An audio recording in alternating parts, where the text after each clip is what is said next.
એસએમસીની red, લાખોનો દારૂ જપ્ત, ગ્રાહકો સહિત અનેક ઝડપાયા.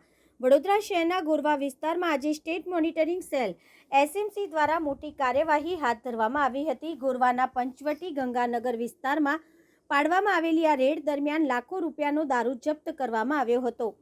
માહિતી મુજબ લાંબા સમયથી અહીં ગેરકાયદેસર રીતે દારૂનો વેપાર ચાલી રહ્યો હોવાની બાતમીના આધારે એસએમસીએ દરોડો પાડ્યા હતા.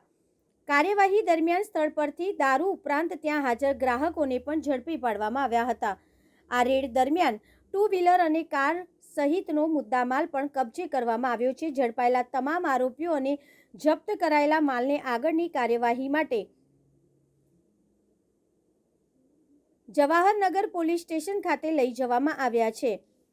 પોલીસ દ્વારા સમગ્ર મામલે વધુ તપાસ હાથ ધરવામાં આવી રહી છે અને આ ગેરકાયદેસર પ્રવૃત્તિ સાથે સંકળાયેલા અન્ય લોકો સુધી પહોંચવા માટેના પ્રયાસો તેજ કરવામાં આવ્યા છે.